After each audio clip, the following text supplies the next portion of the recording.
La nuit dernière, j'ai supprimé un dossier contenant ma photo de profil YouTube et un document très important sans faire exprès. Le souci est qu'il se trouvait sur une clé USB. Et si vous ne le savez pas, une fois que vous supprimez un fichier se trouvant sur une clé USB, il est supprimé totalement sans passer par la corbeille. N'ayant malheureusement pas de copie de ce dernier, je devais impérativement le retrouver. Alors j'ai testé plusieurs solutions, du recul va à bien d'autres options. Le pire, c'est que je pouvais passer plus de 10 heures de recherche pour au final ne rien trouver, ce qui est particulièrement frustrant et décourageant. Mais tout cela appartient au passé. Je vais vous montrer aujourd'hui comment j'ai réussi à récupérer mon fichier important et bien d'autres encore en seulement quelques minutes et ce gratuitement. Salut YouTube et bienvenue, je suis Evans et c'est moi qui vais vous entretenir tout au long de cette vidéo. L'outil que je vais vous présenter aujourd'hui se nomme Test Disk. Donc dans un premier temps, vous allez ouvrir votre navigateur et dans la barre de recherche, on peut juste taper Test Disk ou je vais mettre le lien aussi en description. Et ici, vous prenez le lien télécharger Test Disk. Et une fois sur le site, on ne perd pas de temps, on va cliquer sur Test Disk et on télécharge.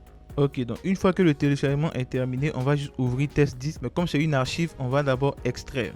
Donc on fait un clic droit sur Test Disk dans le fichier de destination du téléchargement et on fait extraire tout. On choisit la destination, extraire et là c'est ok. Et on va ouvrir QPhotoRec Win. On fait un clic droit, ouvrir en tant qu'administrateur. Oui, une fois sur l'interface de PhotoRec, si vous regardez en haut à droite, vous allez voir un menu déroulant. Et ici, on a tous les périphériques qui sont branchés. En l'occurrence, on a mon disque dur de 512 Go et la clé USB. Clé USB sur laquelle j'ai supprimé mon fichier sans faire exprès. Donc, on va cliquer là-dessus. Et là, on a la partition de notre clé USB qui s'est affichée. Ici, c'est le système de fichiers FAT32. Et quand je clique, vous voyez que le système a été sélectionné ici, le système de fichiers. Ici, c'est pas le cas, vous pourrez toujours changer. Mais moi, c'est le FAT32, donc je laisse ici. Ensuite, on a Free et Wall. Sur Free, c'est marqué rechercher les fichiers depuis l'espace non alloué uniquement. Et Wall, c'est extraire les fichiers depuis la totalité de la partition. Donc, c'est ce qu'on va prendre.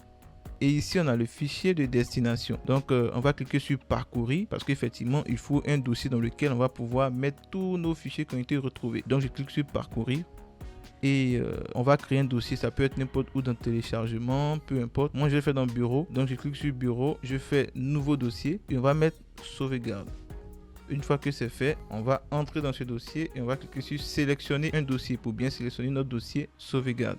Donc si je viens au niveau du bureau, on a notre dossier sauvegarde qui est ici. Là, il n'y a pas de souci. On va revenir sur PhotoRec et on va cliquer sur Wall, comme je l'ai dit. Et là, on a format de fichier. Au niveau du format de fichier, comme vous constatez, on a tout type de format de fichiers qui existent. On a le 7zip, les docs pour les fichiers Word, les PDF, les PNG, etc., etc. Et si on veut tout sélectionner, on clique sur Restaurer. Et si on veut tout décocher, on clique sur Réinitialiser. Comme ça, vous-même, vous pourrez sélectionner les fichiers qui vous intéressent. Si vous voulez retrouver juste vos images, vous cherchez PNG ou JPEG. À mon niveau, je me souviens que dans mon dossier important, on avait un fichier image qui était en PNG, je crois, et un fichier PDF. Donc, je vais venir sur PNG et PDF. Je sélectionne les deux vu que ce sont les deux uniquement qui m'intéressent. Je fais OK. Et une fois que tout est prêt, on clique sur Rechercher.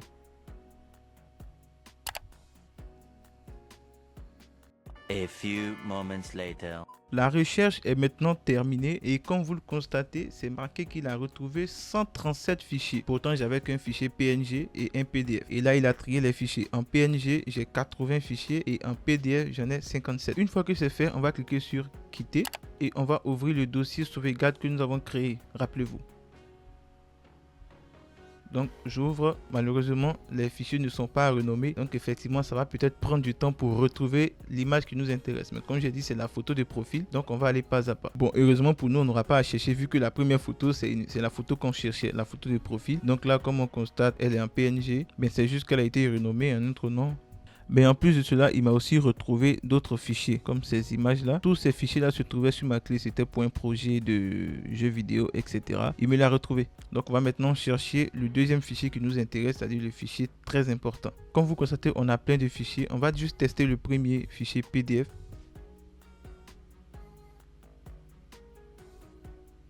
Bon, là je pense que c'est le moment de vous abonner car c'est le fichier qu'on cherchait tout à l'heure. Abonne-toi s'il te plaît. Et comme je l'ai dit plus tôt, le défaut que je peux trouver à ce logiciel, c'est que lorsqu'il trouve vos fichiers, il ne les renomme pas. Donc ça peut prendre du temps. Néanmoins, ce que je constate aussi, c'est que les fichiers sont filtrés par ordre de suppression. Parce que là, je sais que ce sont ces derniers fichiers que j'ai supprimés. Et ce sont ces derniers fichiers qui ont été placés en tête de liste. Donc je pense que si vous avez supprimé récemment des fichiers sans faire exprès, sur une clé USB, un disque dur ou encore autre SSD, le conseil que je peux vous donner, donné, lorsque vous faites la recherche, essayez d'ouvrir les premiers fichiers parce que ça peut être les fichiers que vous recherchez tout simplement. Donc j'espère vraiment que la vidéo vous a plu. Si c'est le cas, dites-le moi en commentaire. Si vous avez d'autres préoccupations concernant Photorec, dites-le moi aussi. Vous pouvez aussi me contacter sur mon compte X qui s'affiche là, et aussi je vais mettre un lien en description si vous avez toute préoccupation. Et moi je vous souhaite de passer une excellente et agréable journée, ou peut-être même une soirée. Tout va dépendre au moment auquel vous regardez cette vidéo, et je vous dis au revoir.